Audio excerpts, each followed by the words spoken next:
topic is about Ethereum, but first I need to understand what your position is. Okay, my position is that I don't think that any time in the foreseeable future, Define foreseeable.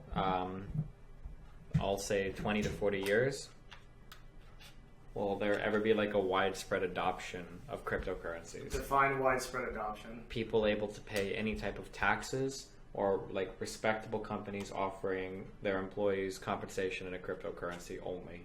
Okay. Do you believe that cryptocurrency will ever be used on a wide level as defined by, like, let's say $100 billion in market cap or more to do transactions in the world? Yeah, probably. It wouldn't surprise me if we were close to or already at that. Yeah, we are. Amen. Yeah. Okay. But I don't consider it real currency. Okay. If you accept, like, if you say like, oh, like we accept X currency, and then you take it and you've got somebody, so like this happened with Bitcoin for a long time, is people started to accept it, but what they really did was they got paid in that and they cashed it out into USD immediately. Yes. So I don't think that that's like a viable, I don't think that counts. Right? Okay, so then my position is that within 20 years, I think that Ethereum will probably account for at least 1% of the world's total transactions in terms of like its global economy. At least 1%. And probably closer to 1 to 5%. That's position number one. Position number two is I think that the smart contract and the EVM network, which I'll explain later, will totally redefine the way that we solve problems and how we look at technology as a whole. So I have to like start with like what you know, okay? Do you know a lot about the blockchain and what it does? A little bit. Okay. So here's my understanding of the blockchain. Okay. When you talk about the blockchain, I'm going to be speaking specifically to Bitcoin, but I assume most blockchains are similar. So the problem is I'm really bad when it comes to. I'm uninformed when it comes to. Okay, Bitcoin, I'll just but tell you what I I'm think. super informed when it comes to Ethereum. Okay, I'm just going to assume that Yeah, blockchain is similar. So here's what I They understand. are very similar. Okay. There's one difference between Bitcoin and Ethereum. We can go over. Here's okay. what I understand these things to be, okay? Okay. Is that, so one, you have a currency, okay? In order to mine this currency, you're solving incredibly complicated algorithms looking for certain solutions. And it takes a lot of computational power to find them. And it's kind of like finding primes, where the early ones are quick and easy to mine, but you reach levels of difficulty where it gets harder and harder and harder to mine. Is this okay so far? Sort of. Yeah. Yeah. Okay. So what am I missing so far? That's how you mine the currency. I'm not getting into anything else right now, but I'm just talking about mining the currency, right? That's okay so far? Yeah. So in the process of mining the currency, you have a giant blockchain, which is kind of like the progress of mining so far that everybody shares. If you want to hop on board mining the currency, you have to download the current progress. And I think with Bitcoin, there's a way of distributing the hashes or problems to people, and there's like weird shit. I don't know exactly what it is, but everybody has to be kept up on the progress of the current mining expedition, right? Okay. Right. As part of the blockchain, as part of that, you also perform all of the lifting involved in everything having to do with the currency. So part of that blockchain will also be like processing transactions, right? Okay. And if you process a transaction, I don't know where.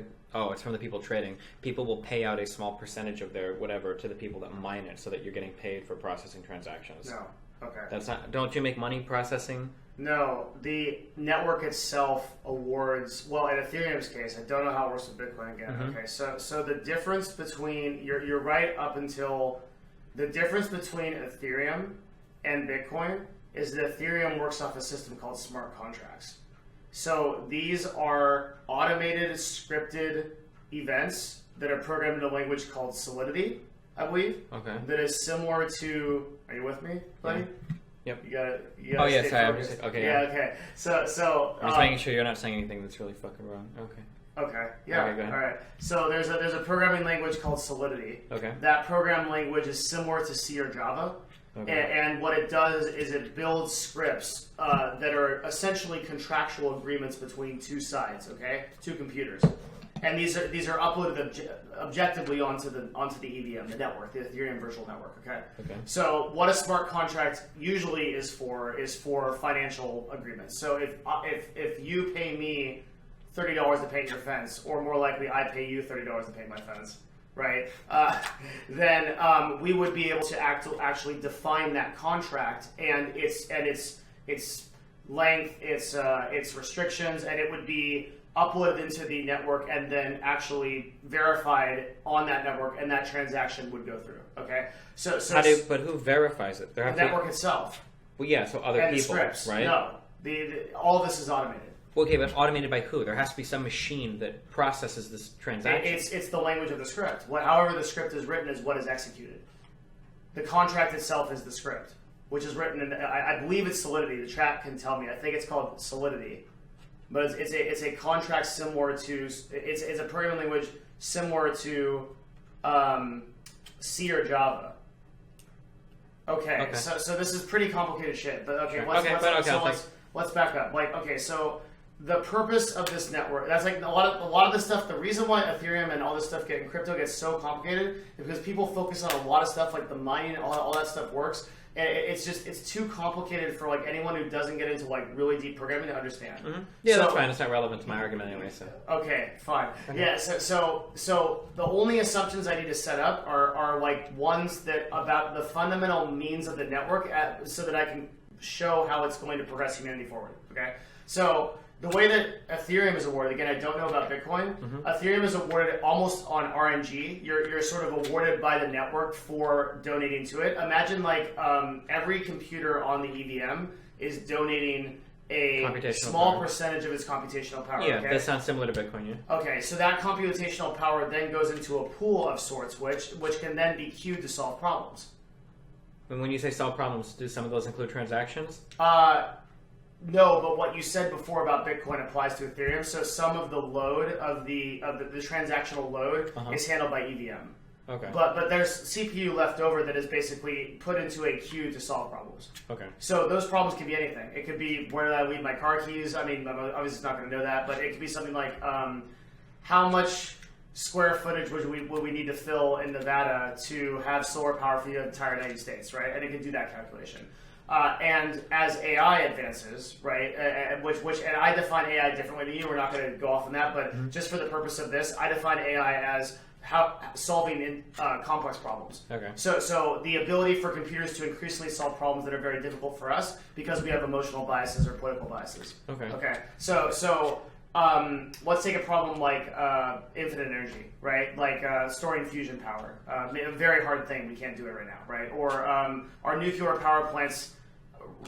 Do they provide proper ROI when you consider like the possibility of meltdowns? Yeah, multivariable, really highly complicated. Okay. Are these things essentially solvable by humans? We're always getting involved in this emotional BS, right? Mm-hmm. Well, the smart network can eventually answer those questions. Okay. Somebody's asking, are you referring to Golem? No, I believe it's for the programming language. No, Golem is something very different. Okay. Golem is an actual central nexus for transactions. It's like it's called Solidity. It's the actual programming language that smart contracts are in. All right. Yeah. Okay. So when people think of Ethereum, they think of the currency itself, and I can make an argument for the currency's efficacy. Okay, but you're more concerned about the blockchain itself. I'm starting there because I think it's a stronger argument than what I'm going to put down because there's a lot of subjectivity in the actual Ethereum argument, and we can go back and forth. But this is one that I think is going to be really tough to beat. Well, then you're just talking about because all of my arguments would have been about the currency. You're just arguing then in favor of like a distributed computational program, right? SETI already does stuff like this, more or less, right? Yeah, SETI was, but I think for specific tasks, right? Yeah, I don't know much about it. But I think it wasn't that for no, that was for astronomy, mapping stars and stuff. Yeah, right? There was one for protein folding. Yeah, folding at home, I think is what it was called. Yeah. The problem is that SETI. So SETI, it's because this is based off the currency that the strength of this network is actually going to be a lot more significant than SETI, right? Because people are more incentivized to use this network and donate computational power because they're getting paid for it, right? Sure. At a rate that so Ethereum has a coded rate of inflation that's called Casper, I believe, is the program that runs it. Okay, it's like an intelligent program that runs it. I believe that it's set till 2065, and then the last rate of inflation is 1.65%. If I'm right, okay. Chat can correct me. I'm pretty sure it's close to right. So again, like all this is coming from memory and what I know, so it's like a little bit. Can you scoot up a little bit? The mic's bad. Okay. Yeah. From the mic. Okay. We'll get a little bit more intimate here. Okay. Steven. Okay. Okay. Sorry, guys. No, I do understand cryptocurrency. I think that he doesn't. Don't. Chat. Some half of chat is fucking retarded. Okay. All right. Yeah. Okay. So yeah, I shouldn't get down that rabbit hole. Okay. Well, you guys can determine. Anyway, yeah. So there's this thing called proof of stake, and so what it is. So where were we? Fuck, I got sidetracked by chat. How can you read them and then keep your arguments going? I can't read it. So you were talking about the blockchain and its ability to solve problems. You were talking about payouts that were guaranteed. Okay. Okay, I follow. I just can't read chat. Okay, sorry guys. I love you, but it's too hard. All right. So, okay. So the idea of Ethereum, that donating that CPU is incentivized by getting an actual payout that's presumably convertible into US dollars, because Ethereum is traded on a network, an exchange, right, where that money can then be filtered into US dollars, like with reasonable effort. Okay. So you have even if you can make a cohesive argument that Ethereum itself is useless and essentially is going to go nowhere, okay, the blockchain itself, for the purpose of solving complex human problems, is valuable. But why would people donate computational time to it if there was no financial incentive to do so? But there is a financial incentive, but it exists right now. Well, but I'm saying, like, if Ethereum fails as a currency, why would people donate time to the blockchain? Cryptocurrency itself would have, this whole concept would have to fail for that to fail, right? Like, because if Ethereum fails, another currency will precede it. Sure. Okay, so do we agree on that, at least, that there's value in the computational power and the financial incentive that Ethereum provides by that network? Yeah, for whatever it's called, group computing. I used the term earlier, I don't remember. Cloud computing. Not cloud computing. There's a name for distributed. Distributed. Yeah, you're right. Yeah, okay. so things like SETI and folding at home, I think. Yeah. Okay. Yeah. And would you agree that it's stronger? If you financially incentivize Yes. it? Yeah, of course. Okay. Good stuff. All right, so that's established. All right, on to Ethereum. Okay, so I can always go back there because that's where there's a lot of value in that. Okay, but let's move on to Ethereum itself. Okay, why is Ethereum going to? Why do I think that Ethereum is going to take over a significant percentage of transactions? Why do I think Ethereum in particular is going to do that? Okay, there's a ton of stuff to unpackage here, but so Ethereum in of itself, its main competitive advantage over currency like the US dollar is that it is the smart contract system. And that smart contract system is not regulated or taxed by any governmental entity. So if I am a business... You still pay a tax on it though, right? Do you? You do not pay a tax on it. So when you send money using Ethereum, you don't have to pay, anything into it? Yes, it's a straight donation to your wallet to mine if I do that transaction. Okay, so that's not the same with Bitcoin, right? Is that? Oh, really? Because in Bitcoin, not only... Do they take a percentage of it or something? Yeah, and I think you can opt to take a higher percentage to get the transaction to process quicker. Can somebody make sure that I'm right on this? Because I don't want to fuck this up. Is that true? I know that in Bitcoin you can offer to pay a higher price to miners to get the currency or to get the transaction to go through faster. But in Bitcoin, do you have to pay a transaction fee at all if you just do a normal one? I think on Bitcoin, do you always pay a processing fee? The problem with Bitcoin now is that it's starting to take like hours, I think, to process. That's a whole separate problem. It's because we don't have enough bandwidth essentially to process the volume of transactions on the EVM. Well, I don't think it's bandwidth. I think it's computational power. Isn't it? Okay, so the way it works is like every transaction is like 2 megabytes, and they need to double it to 4 or something. A single transaction is 2 megabytes? I don't know if that's right. There's something that like someone in chat can explain. This is something I don't understand. I would imagine a transaction be in the order of like dozens of kilobytes. There's what's the one block is 2, and then blocks are 2 megabytes. Yeah. A single block is 2 megabytes of transactions, and then they need to double it, right, so that they can be able to. But that might involve a split of the currency. Again, Bitcoin. Oh, you were talking about this was the big debate that was like a year or 2 ago. No, it's happening right now. It's a big issue because the volume is way too high. Yeah, it's worse now. Everybody's saying, the issue that I remember reading about Oh fuck! I don't follow these cryptocurrencies as closely, but I think the problem was that there was a huge fork, or there was a potential fork where some people want to double the size of these blocks, but a lot of people were saying they shouldn't. But I want to say like the owners of the Bitcoin subreddit are like invested in businesses that will speed up your transaction for you that you can use to do Bitcoin transactions. So it's like a huge conflict of interest because people are like, well, this is bullshit. Of course, you guys are silencing or censoring this, speeding up the blockchain because you're making money by accelerating transaction or whatever. And there was like a huge... Okay, so for the purposes of this discussion, we should try to stay away from Bitcoin if we can, and the reason is because Ethereum is a totally separate network that is not dependent on Bitcoin whatsoever. I think there are a lot of problems with Bitcoin that Ethereum has solved. So I think that like Ethereum's smart contracts. So Bitcoin in of itself is essentially just digital gold, right? It's basically a belief-based currency, and there's kind of no difference between it and Dogecoin. So this is kind of my problem when we get into the economic side of it, that I feel like these cryptocurrencies is that the cryptocurrencies are just totally fabricated. They're not real. They don't mean anything. Understood. Yeah. Ethereum is not that. Ethereum it is that in its inception. Okay, so that goes.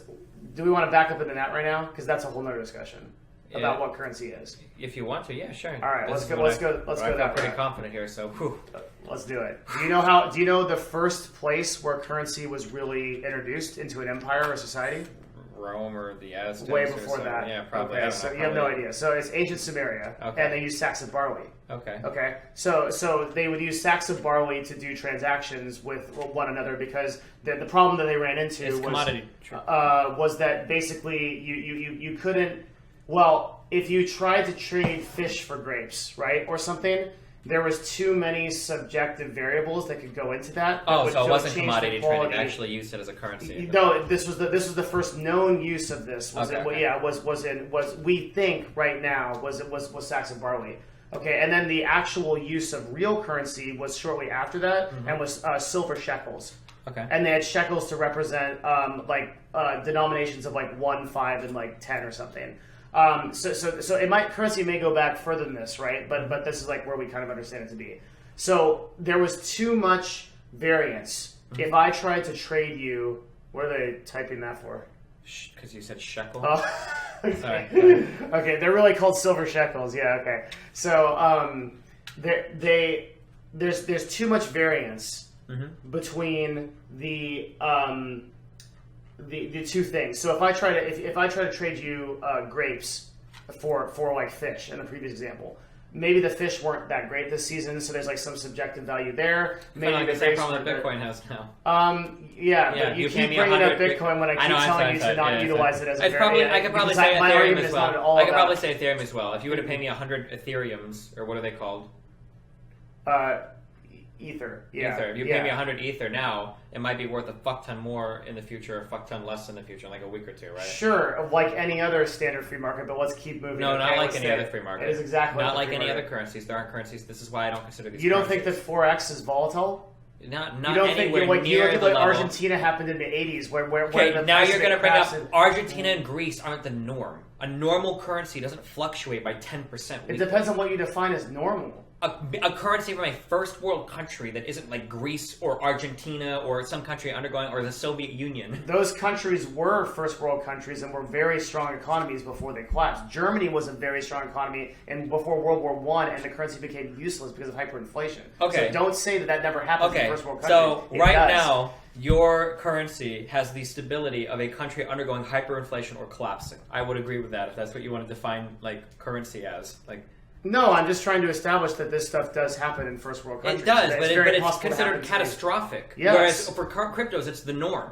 Because crypto is in its infancy. But but again, like I'm building a case here. We should reel it back in. Okay. All right. So here we go. Right. So back to sacks of barley and stuff like that, and all that exciting stuff. Okay. Yep. Okay. So people tried to solve two problems. Right. They were trying to solve the subjective variance between trading two goods by introducing a central good that didn't have much variance. Then they could actually do something with that. They could say, well, it's worth this much barley no matter what you do. Okay. Sure. That establishes the basis for currency. Okay. Then they said, hey, we actually want to eat this barley and use it. So let's actually not use barley. Let's use something that we don't need, like silver. Sure. Because silver is you can't really do much with it. Besides trade it, yeah. Yeah. And there's a limited value and all that. Yeah, right. So okay, and that formed the basis for currency. Okay. Mm-hmm. So there's really only, I guess the easiest way to describe this would be like to understand like, what does that mean? Oh, somebody said something stupid. The easy way to understand this is. The easy way to understand this is, let's take like religion, for example, okay? Religion requires you to believe in something, yes? Yeah. Okay. What currency is, at its core, is it requires you to believe that other people believe in something. As long as everyone agrees ubiquitously that currency is worth something, then it is. And that is the only real definition of currency. To some extent. How would you counter? Because it's a false equivalency to some extent. No, go for it. Like, how do you? Okay, so this is a big argument that crypto dudes make, is that you're trying to kind of draw an equivalency between like Ether and USD, right? Yeah, I believe after we were removed from the gold standard, they're the exact same thing. Okay, so that's absolutely untrue. So the United States dollar is backed by the full faith and credit of the United States government, which is supported by the entire United States economy. If you own treasury bonds that are paid out in USD from the United States government that collects tax revenue in USD, which it does because it's the official currency of the country, a dollar means something. This is a really huge libertarian argument that dollars are just paper. That's absolutely not true. Dollars, currency that you own in another country, is supported by the existence and the economy that exists and supports that country. So I don't agree that we all use dollars because we all agree to use dollars. I mean, to some extent we do, but the existence of those dollars and the trading powers of those dollars are backed by the government and economy of the government. Yes, okay, and though that economy and that backing is subject to the fluctuations of that economy. And in situations of deflation like 2008, where you have like a crisis where trillions of dollars are lost, right? Okay. The confidence in that vastly reduces.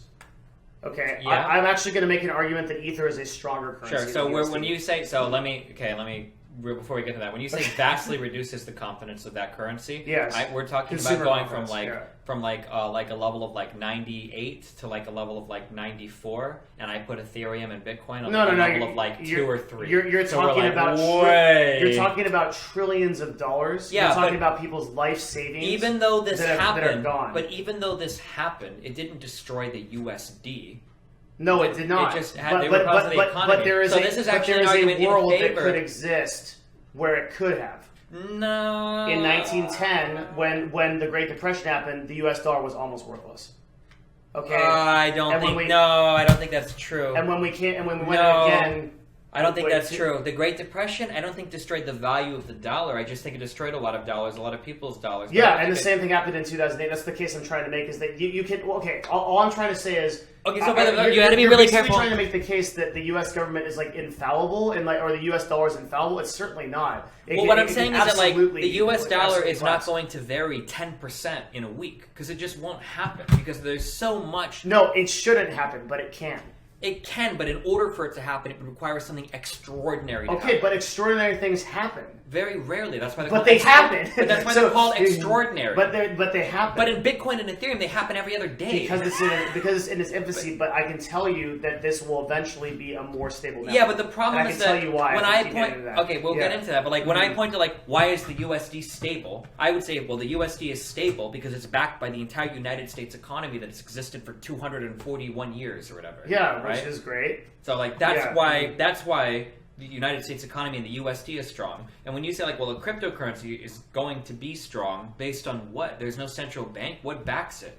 Okay, so why is it going? Why in 10 years will I say in 10 years people will care about the U.S. dollar because the United States will still exist and our economy that functions on USD will still exist. Why will Ethereum or Bitcoin it can be Ethereum, not Bitcoin, but why will Ethereum still be a thing? Because Ethereum exists outside of any kind of Ethereum has its own system of governance that's defined by the blockchain and by EVM. So EVM is the system of governance. It simply doesn't tax it. It doesn't add any kind of regulation to it. Okay, but where's the value? But that in and of itself, in the market demand. If people believe in it, they invest in it, and that's why it has a dollar value. That's why I can translate my Ethereum right now into $200 per Ether. I can do that right now. I can go on a GDAX and I can do that, right? Why is that the case? Because people believe that currency is worth something versus the amount that's in circulation. What would it take for people to lose that faith? What would it take to have people to lose faith in the U.S. dollar? Economic catastrophe. The exact same thing with Ether. No, cryptocurrencies come and go all the time. You think that Ethereum is going to be the one to stay and make it forever? I think that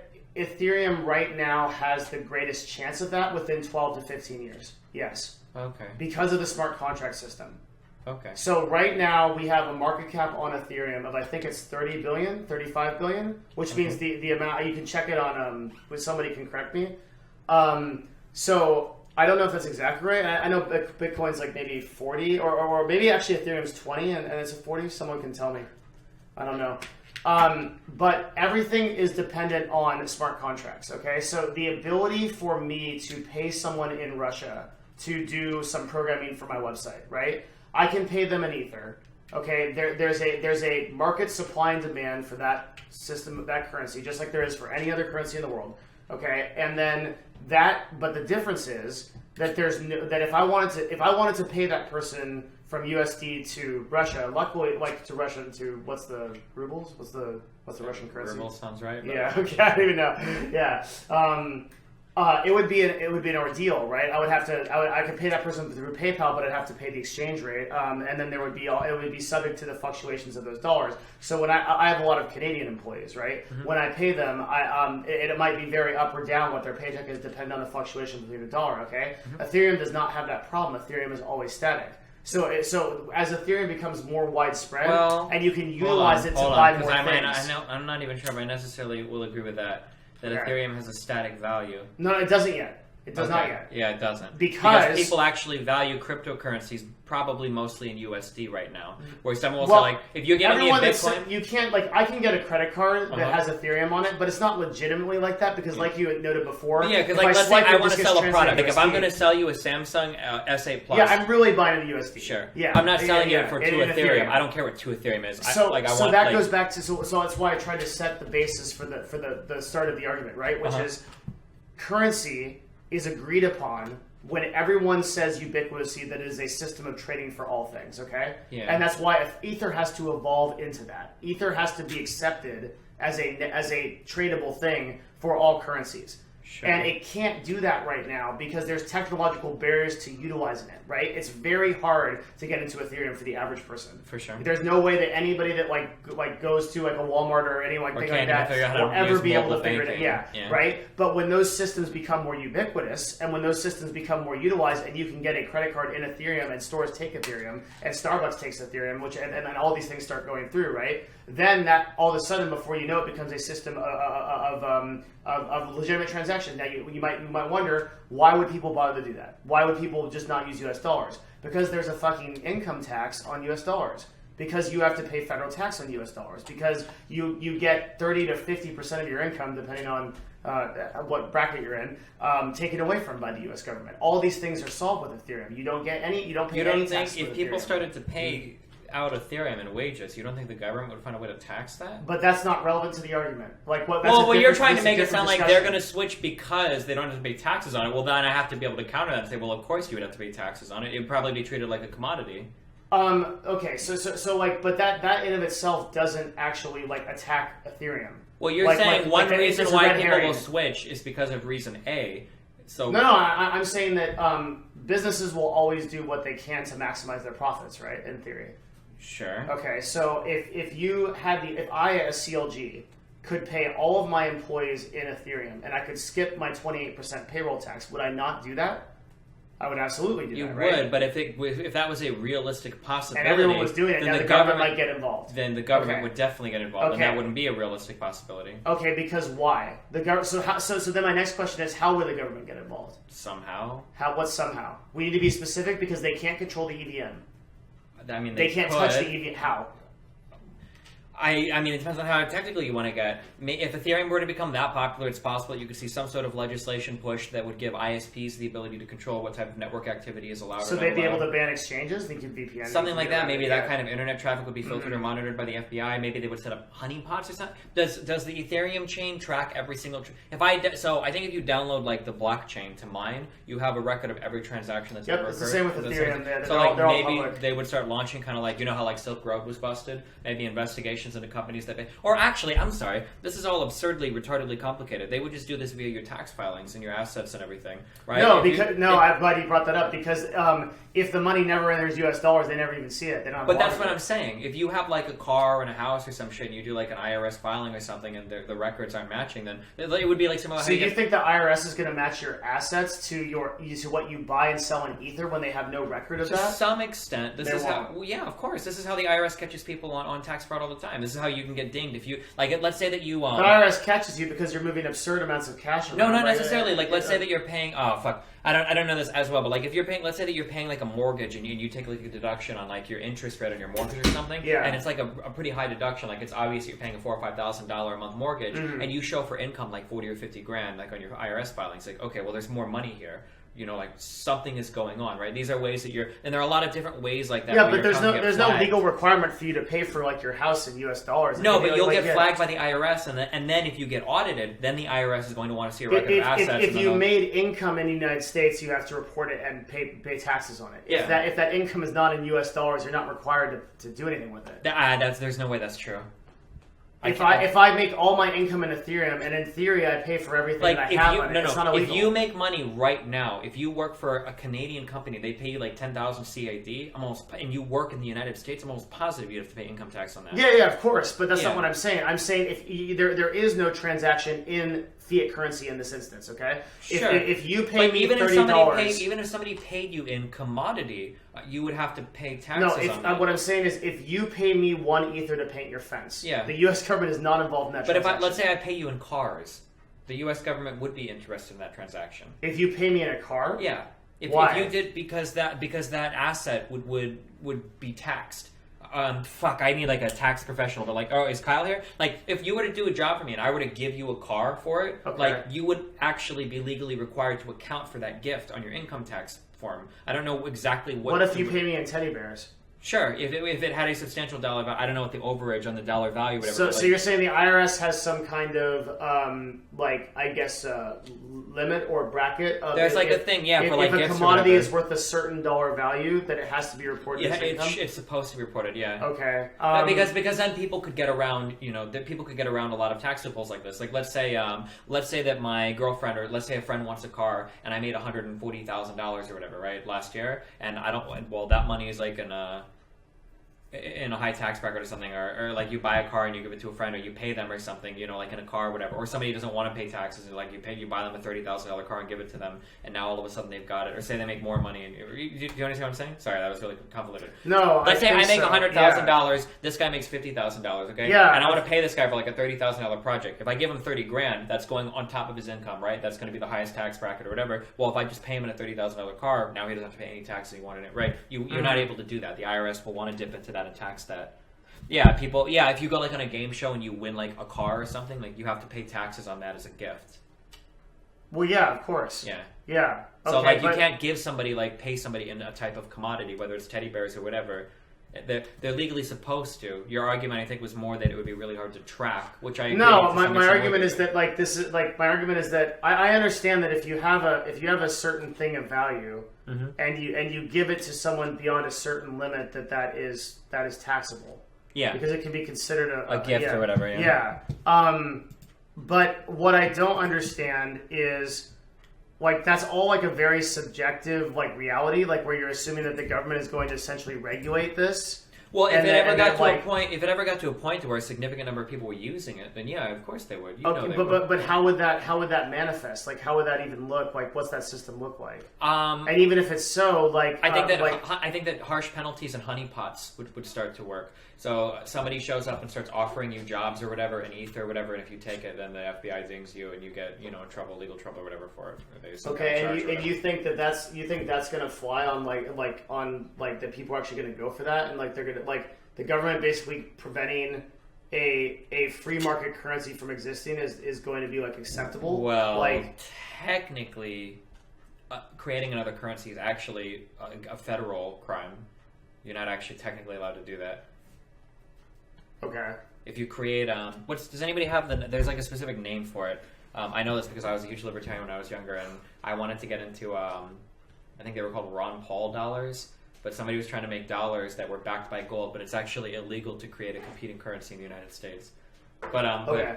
So your argument is that Ethereum will never spread because of government regulation? Well, I'm saying, yeah, if it ever got to that point. I mean, this isn't an argument against that necessarily. It's an argument against the idea that it would exist without taxes. And then that was going back to your argument that people will switch to it because it won't be taxed. And I don't think that's a legitimate argument because if enough people switch to it, I think it would be taxed. That's fair. Okay. Yeah, I think that's a very fair point. I think that the way that works and how that looks is like really weird though, because you're dealing with you're not just dealing with the United States in this case. Ethereum is not like a centralized U.S. currency. Mm-hmm. It's a worldwide currency. I can deal with people in India or Russia. I can deal with people across the world in this, and that's kind of its whole point, right? Sure, but you already kind of know other currencies, and the IRS would want to get its hands on that as well. Again, like if you did a job and you got paid 100,000 CAD or 100,000, GBP or whatever, like they would want to tax that somehow. Yeah, I guess the other thing that I'm not convinced on is that like you're telling me that there's a very reliable way to like consistently track how these commodities would go back and forth and be bought and sold, right? Like, well, it doesn't have to be reliable. You just have to dang like hard hitting people, and then hope that it scares enough people that they wouldn't be as interested in that. And then if it became a significant revenue problem for the United States, then they would invest a significant more amount of time into doing it. But like selective enforcement is a way to keep people behaving. Like that's how traffic laws work, is by selective enforcement. Yeah, that's how everything works. Yeah, ultimately, like all law basically works that way. Well, not all, but most. Well, you can't enforce everything across the board. Well, but for some crimes like murder or whatever, are pretty. There's a lot of murders that don't get solved. Yeah, but most of them are probably pretty heavily investigated. You think so? Well, compared to like speeding, right, or running stop signs. Of course. Yeah. Okay. So all right. Let's. Are you familiar with a Tor? Yeah, very. Sure. Mm-hmm. So that's something where like it's impossible to track somebody on Tor, right? Mm-hmm. Well, but it's not, because if the FBI runs one of the exit nodes, they can set up a honeypot and track things going in and out of it as well. Yeah, and they catch people like that all the time. Sure. Mm-hmm. So and then just to be clear, this isn't an argument against the efficacy of Ethereum. It's just a counterpoint to the one thing where people would use it because there's no taxes on it, right? So there might still be other viable reasons for using Ethereum. I just don't think the tax argument is one of them. Okay. Because I think the IRS would find a way to tax it. Okay, I'll drop that. I guess the only thing I'm still confused about is like how that ends up being practiced and how that ends up going into practice. It's getting really weird because it used to be a long time ago. Because the U.S. government can't touch anything in Ethereum. They can't see any of the transactions that go through. But being able because if they make it like a legal requirement to disclose it on an IRS tax form and you don't do it and you'll suffer. But again, like what I'm saying is like when you have a fiat currency like U.S. dollars and you have to transact in it at some point, then it's like that provides huge leverage to the IRS to be able to go into those records and define that stuff. If that stuff doesn't exist, I like the one thing I won't concede is I think it's a lot harder to do that than you think. Oh, well, it is harder, but the problem becomes... Especially the problem becomes the liability. That's the scary part. Like, let's say that you run an entire business. Yeah, you won't risk it. Yeah, because you're one IRS call away from like, hey, like, your business is pretty large. We do have some IRS records of large transactions that you have made in USD. Inevitably, you will deal with it at some point, right? Mm-hmm. And your business reports like almost no earnings. Like, we want to see a record of your assets, and we want access to your books to see like what exactly is going on. And it's like, okay, well, my entire business is fucked now. Everything is over. Like that would be like a really. You'll never take that risk. I mean, there's basically stuff that we can do now without even using their currency that we could do that in, and we won't take the liability because there's too much risk. Yeah, sure. Like 1099ing everybody instead of W2ing people, right? Sure. Yeah. CLG doesn't do that, by the way. But you could probably get away with it. It wouldn't be that much of an advantage though if we did. Not having to pay any payroll tax at all? Dude, then we have to... then we still have to share FICA and... No, you don't. Not if you 1099. That's why people do it. If I 1099 you $10,000 in pay, I'm giving you 10 grand and I'm knocking it off my taxable income. I don't care about your FICA at all. Because when you pay that money that you got in 1099, you got to do a form SE, right? Yeah, you have to cover both sides of it. So. No, you're right. Yeah, 1099 just totally screws people over. Yeah, it does. That's why so many people do it, yeah. In esports, it was happening forever. I think it's still happening actually. In most companies. Yeah. But that's why people do it. But like people just don't get caught that much, right? Selective enforcement. Technically, what I do is probably a loophole that shouldn't exist, where you file an LLC and then you elect as a single payer S corp, so that you don't have to pay. You can pay yourself in distributions as an owner, and then you don't have to pay. If you're in an LLC as just a single person, aren't you considered a sole proprietor no matter what? No, because you can elect for an S corp filing as long as you file. There's a form for it. Kyle knows it. There's a form that you can file. So you're an LLC that you elect to file as an S corp. As an S corp, yeah. Okay. But that S corp election allows me to pay myself dividends that don't get paid. That I don't have to pay payroll tax on. Okay, so then what are you charging? I just pay income tax on it. Just OIT? Yeah, and no payroll, which is brutal. Is that subject to capital gains after a year too? No. It's Okay, just payroll. that'd be OP. Okay, yeah. Okay, so you skip the 28% payroll tax. Is it 28%? I think so. No, yeah. I think it's 15.9. It's something like that. It's not 28, but it's still high. It's like a good 15-16%. Okay. Mm-hmm. Okay, so I don't think the tax thing is a big thing. I think the technological hurdle is still really big. Maybe that'll change in terms of getting fucking retards to use it. Like you still have problems even with Bitcoin, where people that are even somewhat technologically savvy will lose their money or lose their cold wallet. Yeah, or it gets hacked. Or it gets hacked. That's really scary too. Yeah. One of the biggest scary things about the lack of central banking or the lack of any official currency thing is that if you lose out, you're fucked. If somebody hacks your shit and steals your shit, like if your bank account is Wells Fargo, FDIC insured, so you don't have to. If I lose my money in Wells Fargo, then up to what is it like? Actually, it's more now, right? It's like $400,000. It used to be 100. I think it got up to 250. Up to 250, but I think it got up further, right? And I think it did after the housing crisis. It's also per account too. So if I have 250 in Bank of America and 250 in Wells Fargo, then I'm protected. Yeah. Yeah. So all these things, I think, are really strong arguments for U.S. dollars versus Ethereum, which makes sense because U.S. dollars are obviously backed by the United States economy. Yeah. Yes, but I think eventually start to even out when Ethereum becomes that kind of currency and is traded in that kind of money. Coinbase is FDIC insured. What is Coinbase? Coinbase is he's right, and Coinbase is an exchange. It's an exchange. Yeah, it's an exchange for Ethereum, Bitcoin. Okay, hold on. A couple other things. If Coinbase is FDIC insured, it must only be FDIC insured for the USD you have on there. There's no way it's insured for the cryptocurrency. So there is a Bitcoin in chat. Uh-huh. Coinbase is FDIC insured on your USD wallet. It is not insured on any of your crypto. If you lose your Ethereum, they're not gonna pay it back. But again, this is so my main argument against crypto is always that it's a commodity, and that's all it is a commodity, and not a currency. And when you talk about trading, in these kinds of conversations, we're like, well, you have an exchange where you own your currency, which is USD, which you can use to buy the commodity, which we're pretending. But I don't need to use an exchange to transfer Bitcoin to you, for example. Okay, A and B, it's not a commodity. It's hard for me to believe it's a commodity in the sense that if I can pay you in this. There are tons of people doing transactions in Bitcoin for legitimate business services, and it's happening around the world as we speak.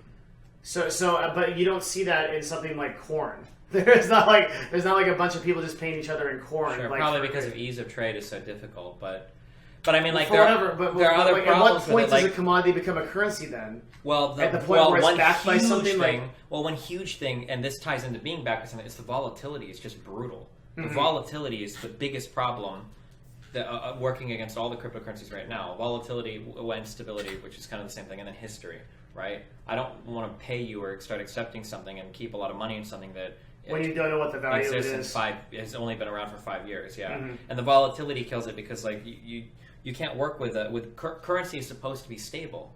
It has to be because it's currency. Yeah. Like what you said. Remember, your arguments earlier were arguments against using commodities to trade because the value of the commodity fluctuates. Maybe the fish was a bad year for fish, and now they're not worth as much. So how do you measure that, right? That's really hard. Well, no, I said that was a justification for currency coming to. Yeah, I know, but you were talking about a problem of a commodity, right? As a commodity prices can fluctuate quite a bit. The problem of there being too many variables to be able to actually ascertain. But the currency should always be it's different. But I wasn't making an argument for stability. I'm saying there's too many variables to be able to actually ascertain the proper price of a commodity. So but the variables go into the variability and the yeah, but it turns out that currency isn't a perfect system because again, like currencies get destroyed and recreated all the time. But those are considered catastrophic events, right?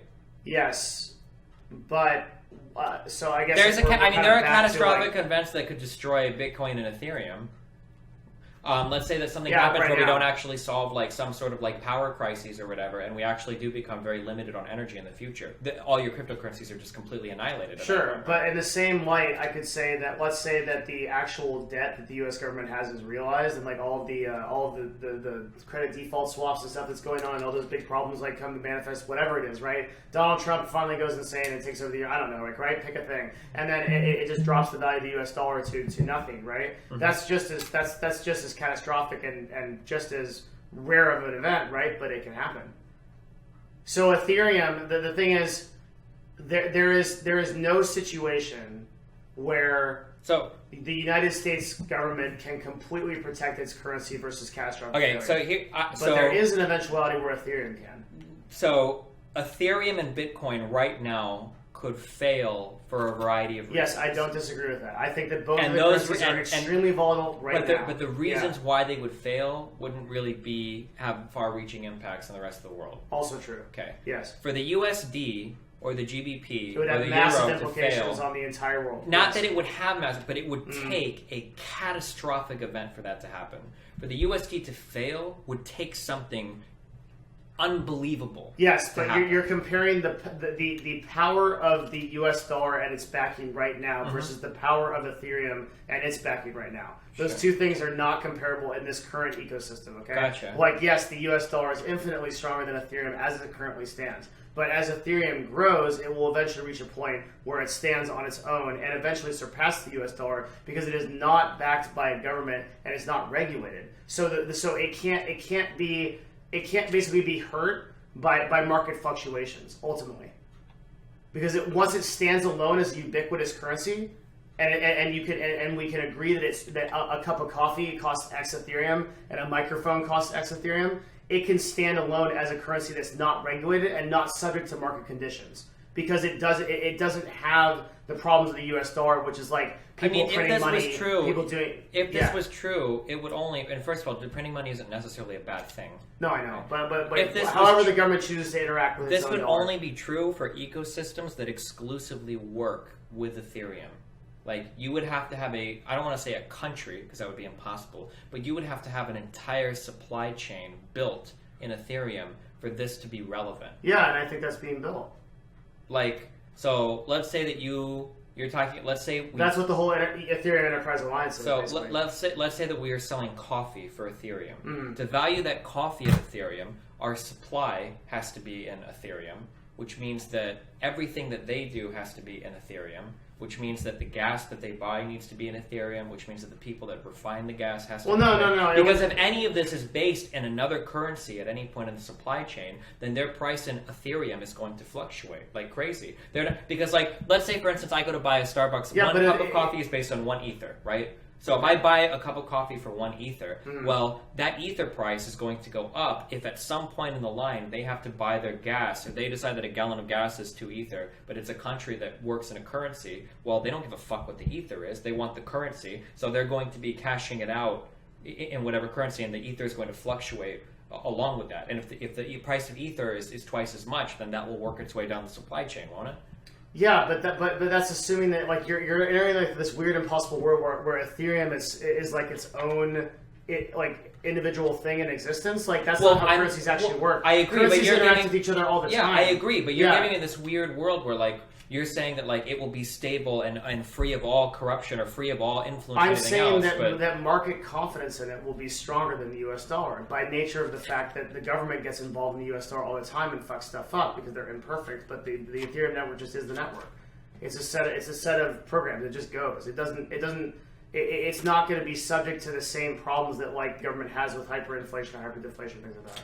Yeah, but I guess it's just the problem is trying to get people on board with it, because like, why would you ever But look, care about that's what happening. Ethereum? Look at the adoption. Look at the market cap. Look Adoption at where? Like in the $40 billion that is of total transactions. But how much of it is like useful transactions that are kept in Ethereum versus how much is like speculation, like a bunch of kids trying to out speculate, fuck each other on? I think a great deal is in viable transactions. That's why you have companies like Microsoft and countries like Germany that are starting to back it. That's why, like, I think. Yeah, but by back it, you mean like accept payment in it and immediately cash it out to a real currency. No, I mean like Microsoft doesn't have a Bitcoin account, right? When they get paid in Bitcoin for any of their Windows Store shit, if they accept it, like they're cashing it out immediately into USD. I'm pretty confident that I'm sure that Microsoft holds on to Ethereum, and you got to look at something called the Ethereum Enterprise Alliance, okay. which is a group of people that are agreeing on using Ethereum and smart contracts as a system of basically like transactions and currency. Mm-hmm.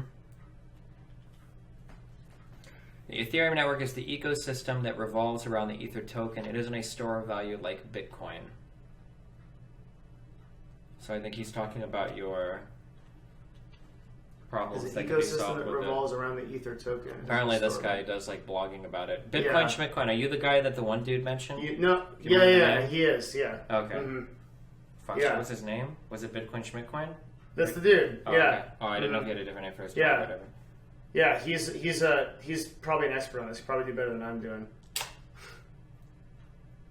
Yeah, all of my big arguments against cryptocurrency generally come from the economic side of things. Like, it just seems really hard to bring people on board with the currency stuff. And it seems like a lot of people The only thing I can't really circumvent is like the U.S. government will eventually regulate it, and then it's useless. I can't attack that because it's like, but it's a very faith-based thing. It's like I actually hate capitulating to that particular argument because it doesn't like actually deny the actual success of the thing for what it is, right? Ethereum will be successful because you can use smart contracts as methods of transactions and agreements between people to accomplish things in business without any kind of taxes or, I mean, there's a gas price, but like without any kind of what's a gas price? Gas is like a small percentage of transaction that goes for. So you do have to pay a fee to do a smart contract. I guess very technically, but it's like 0.02% or something. Okay. And so you have a system of you have a contract that can be made between two entities or multiple entities that becomes an agreement for a service, product, or thing. Mm-hmm. And that can be executed completely outside of any kind of human arbitration or human judgment. And that alone is basically that is the basis of our financial transaction system in all modern governments anyway. So when that system comes up to its full strength, it creates a market in of itself. But it's really hard to explain like how that works. Okay. But does it make sense? Like the very reality that those smart contracts will exist and will allow people to make transactions like you pay me to code a website, and that's it's all completely secured by the EVM, and it's not subjective, or I pay you to do something, or we do something like that. All of that will come together into its own type of market confidence, and then people will trade in that, and it will be a system of value that will be weighed against other currencies like the rupee, like the US dollar, just like any currency would be, right? And that's what's happening right now. There's a price weighted on Ethereum versus USD, right? I can get US dollars in exchange for an Ether. One Ether will give me roughly $200 US right now, right? So that system does exist. And the smart contract system is the basis for that system. So what I'm saying is like Ethereum in of itself is set up to be a successful means of business transactions and currency, barring the one argument I don't think I can attack, which is, well, if every government regulates it, what happens? I don't know, right? Maybe it is over, and like I can't really attack that. Gotcha. Mm.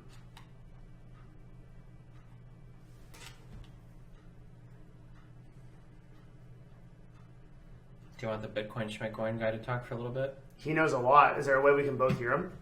I mean, I can just turn the headphones up a lot. Oh, baby. All right, hello? Hello? What's I up? can hear him. You can Oh, hey, perfect. Yeah. So, I think one of the biggest issues. Can you guys hear me? Yeah, we can hear you. Okay. Let me mute your stream here. So, I think one of the biggest issues is that Devin is making the argument of Ether being a store of value, like Bitcoin, and it's not. Ether is a token to complete transactions on the Ethereum network. And that is sort of the argument that needs to be approached here to argue why cryptocurrency and blockchain technologies have an inherent value and why they will continue to accumulate value in the future. So with Ether is different than Bitcoin because with Bitcoin only has one purpose. Bitcoin is digital gold. With Ether, you guys kind of touched on the blockchain technology, but you can think about it like this. Like if you were to summarize just blockchain technology in general, like you can think about like a series of cars on a train track, and each train track has a passenger in it, right? With Bitcoin, the only thing the passengers represent is value. With Ethereum, every passenger is an agreement. So in the future, you can imagine like an infrastructure that has like deeds to your house on it. Things that like require lawyers and large legal costs and take time can be expedited throughout the Ethereum network. And in order to complete these transactions, it requires Ether to complete the transaction. Ether is the gas to complete the transaction.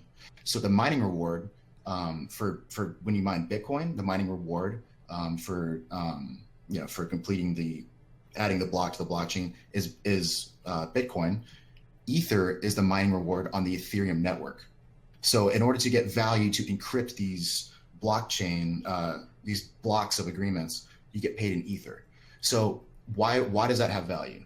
It has value because companies require this Ether to send their transactions across the network in general. Does that make sense so far? Okay, it sounds a little circular, but okay.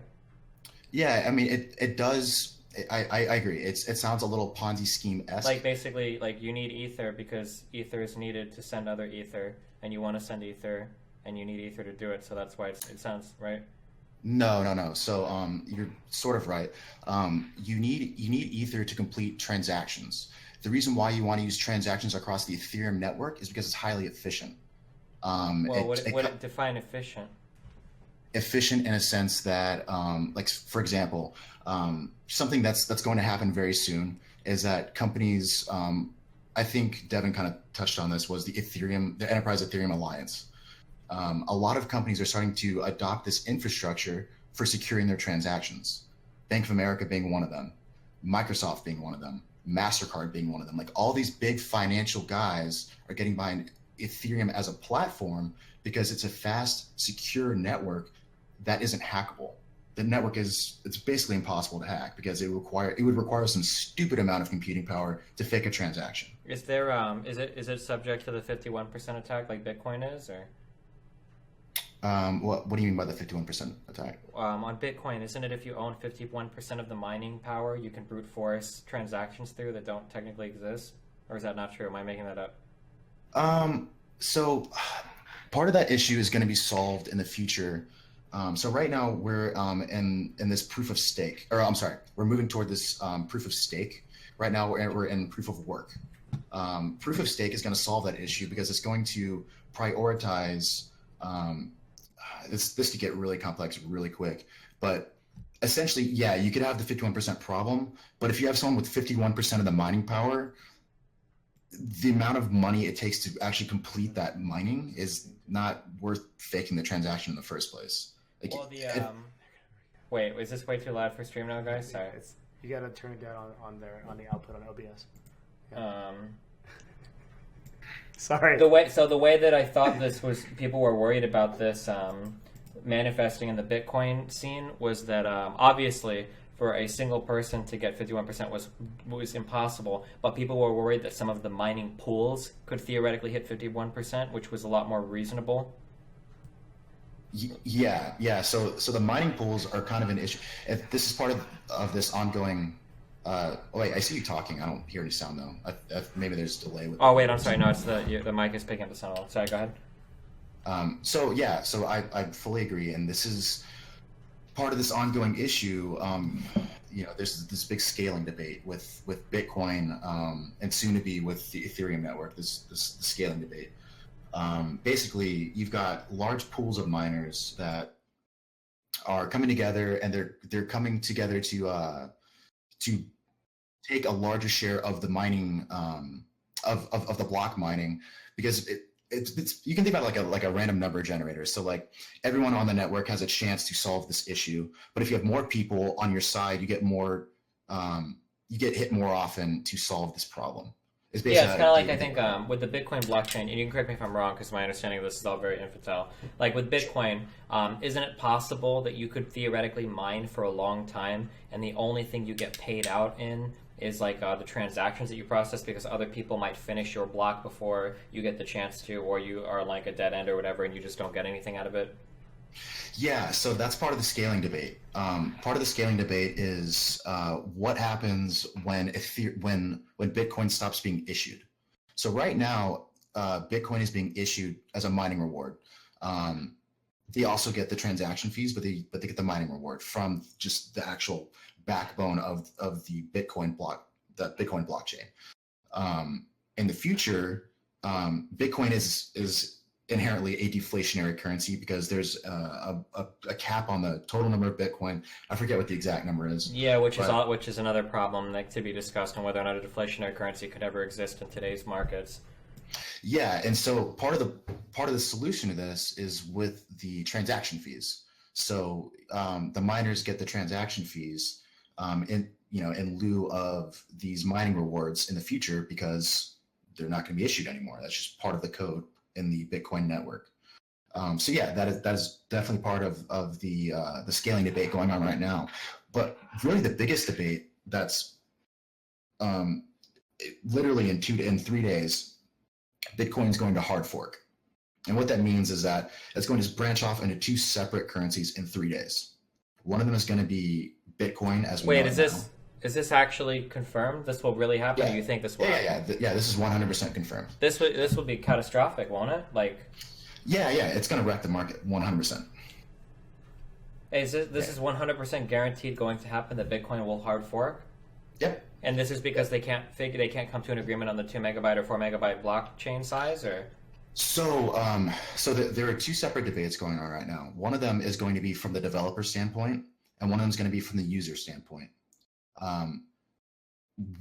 So there was a previous debate that took place, it was solved a couple weeks ago with, it was called a user activated soft fork. And that was where users of the Bitcoin network said, well, we want this set of protocols to solve the scaling debate. And then there were developers that said, well, we want this set of protocols, and they couldn't come to an agreement. So they're coming to a hard fork on August 1st.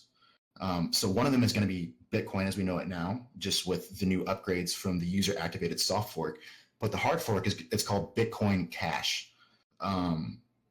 It's a very small portion of the Bitcoin community that wants to use this, but it's going to affect the entire community drastically.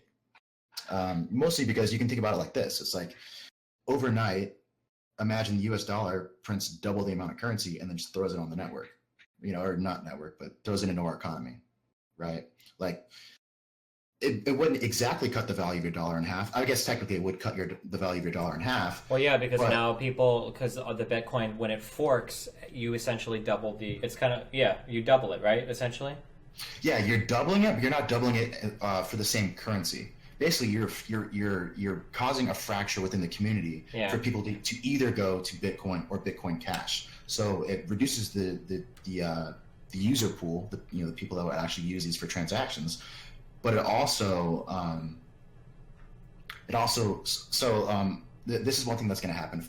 For example, this is an example of something that's going to happen. If you're on this exchange called Kraken, so there's Coinbase, there's Kraken, there's a lot of these exchanges out there. If you're on Kraken and you own Bitcoin, come August 1st, your Bitcoin will then become Bitcoin and Bitcoin Cash. Yeah. So you will just be all of a sudden printed this money. Not printed, but for the terms of this argument, it's printed. So what happens then? All of a sudden, all these people just get injected with this cash. So what are they going to do? They're going to fucking sell it, right? Like they're going to sell it because all of a sudden the longer they hold on to it, the less and less valuable it becomes. Well, the crash will probably only affect one market. So, like, if I had to guess, I'm going to guess that it probably won't have a dramatic impact on the Bitcoin price, but the Bitcoin Cash price will crash almost entirely. That would be my guess. To like back to like Dogecoin levels or whatever. So I don't know about that, but it's really up in the air right now, and a lot of people don't know what's going to happen. Because, well, but you said it was just a small fraction of the Bitcoin community, no? No, you're right. It is for the Bitcoin Cash, but just market uncertainty in general is never good for Crypto. any sort of just any market in general. Like whether it's the stock market or whatever. Like uncertainty is always bearish. There's never uncertainty that's bullish. Yeah, of course. Right? Yeah, of course. Yeah. So what's most likely going to happen is that this is going to be a big point of uncertainty. That's going to be very volatile. And typically what happens within the crypto community is that whatever Bitcoin does, the rest of them follow. So if you look at a breakdown of like the market cap of the cryptocurrency as a whole, Bitcoin is like by far the leader of it. So if you can think about it like this, like if Bitcoin goes down, that is equivalent to like the S&P 500 going down. Yeah, sure. People look at it as a market indicator. Yeah, I understand. It's just if it's only a few people, like this is going to come down to how many people own Bitcoin. Like, for instance, like if I were to fork, I could do a hard fork then if I wanted to, right? And if I hard forked Bitcoin into Destiny Bitcoin, then what would happen is the next day, Destiny Bitcoin would crash to zero or would instantly be worth almost zero, and the normal Bitcoin would be relatively unaffected, right? Yeah, so so it's really going to come down to how many people are in favor of this hard fork, right? Yeah. It's it's just basic supply and demand. Like if no one's there to buy it, then the value is going to approach zero. Yeah, like you're saying, Dogecoin levels. But so you're totally right in that this uncertainty is not meant for widespread adoption yet. But in certain developing nations and parts of the world, like this is a savior to them because there are economies that are far more volatile and corrupt than Bitcoin. And this is where Bitcoin is really taking off, is in like these third world countries and developing nations. Like, for example, Argentina is not a third world country, but it has a piss poor economic record right now. So right now, what's really popular is Bitcoin. People are finding safe haven from their own government in Bitcoin because it is more stable than their own currency. And sure, but that's this happening in China too, right? But like in a huge way. Well, but this is still only arguing for this as a store of wealth as a commodity, not as an actual functioning currency, right? Well, I mean, isn't that kind of splitting hairs? No. That's what I said. Well, because because a currency typically means something. A currency is something that you would hope that you could barter with at some sort of reliable level. The value of it wouldn't fluctuate dramatically, whereas commodity prices tend to fluctuate quite a bit, and they aren't typically considered reliable stores of wealth. I mean, even you shouldn't even be using currencies, but like you couldn't use them on the long term in kind of like in a reliable way, right? Well, I mean, it depends on what you mean in a reliable way. Like if you mean like being able to pay your bills. Right now in Argentina, your money is best kept in Bitcoin because it can cross borders. Sure, but so can gold, so can silver, so can any other oil, any other kind of commodity, right? Or even securities. Like good luck carrying around a big bag of oil with you. Sure. But I mean, depending on your access to technology, I mean, good luck carrying around a piece of paper that connects to a Bitcoin wallet. Like that might not be realistic either. I guess I don't know those particular situations, but... Okay, so this is really important too, is that the reason why Bitcoin is so popular in these developing countries is because you don't need a piece of paper to have access to Bitcoin.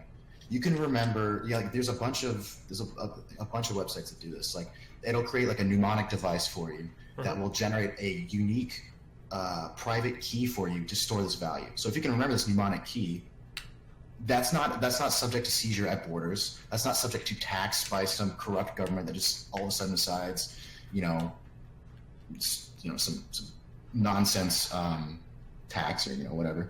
But like these things can cross borders, and that's what's really important. Is that like it's really hard for us to conceptualize as Americans because we don't have that issue. We don't have we have the luxury of having the strongest currency in the world, but to the majority of the world, that's not the case. And so for them to find unity within their own personally volatile markets, they find safe haven in Bitcoin. So just Bitcoin Yeah, I guess, in but general.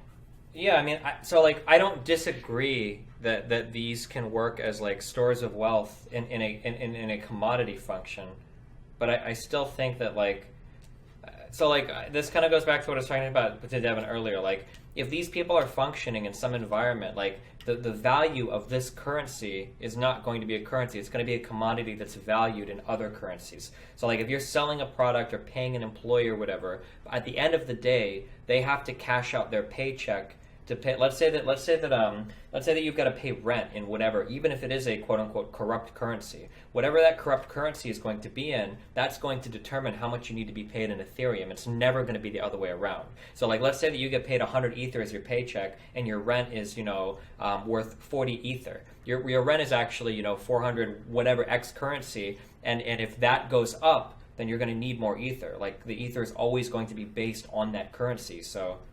okay, so I think I understand what you're saying. So just so I can summarize it and you let me know if I'm characterizing it correctly. So my understanding is that you're saying because there are more reliable currencies out there, Bitcoin does not hold as much value, and so they would be more likely to turn it for the more useful value that is relative to them. So like say you're in, I don't know what Argentina uses, Argentina bucks. I have no fucking idea. But like if they if they need to pay their rent in Argentinian currency, they're obviously not going to hand their landlord a paper wallet and be like, here's 4 Bitcoin. They're not going to do that. You're absolutely right. Mm-hmm. But what it does operate is it operates as a middleman such that you don't have to use a bank, which is subject to corruption, to hold your value. And that's where and to be completely frank, the argument between the value in Ether and the argument between Bitcoin should be sort of separated. Gotcha. I understand. I'm trying to keep it on just Ethereum or whatever. I'm just familiar with Bitcoin. Okay. But I guess, or I'm not even barely familiar with Bitcoin. So I understand what you're talking about there. So I guess what you have to do then is, right, this is what I would tell somebody that would email me with a fucking business idea, is you have to make the argument that the value that you get out of that cryptocurrency is worth utilizing it versus the value of having a financial institution, right? Because like you make it talk about like cutting out the middleman of the corrupt bank. You could already do that today if you only wanted to do paper cash, right? You could never use a bank and just get paid in cash, but people do like the luxuries of being able to check their accounts online and easily transfer money and all of that between accounts and whatnot. Like, is that something that Ethereum can offer without having to pay any sort of middleman? Or Yes. So that was the perfect segue. So the reason why Ethereum is so special is because so in the future, you can just imagine this sort of world, and it's not that far off. It'll probably happen next year. Like one day you'll just log into Bank of America, for example, and it'll say Bank of America now offers instant international transactions. It won't explain why it offers that, but it'll run on the backbone of Ethereum as a platform. And so although Ether to the layman doesn't mean shit, to Bank of America, who needs needs the Ether to complete the transaction on the network, they have a vested interest in accruing Ether because that's how they send the transactions across the network. So it's not a store of value like you're thinking, like gold. What would prevent them from just doing this with normal currency? Why would they need another thing to do transactions?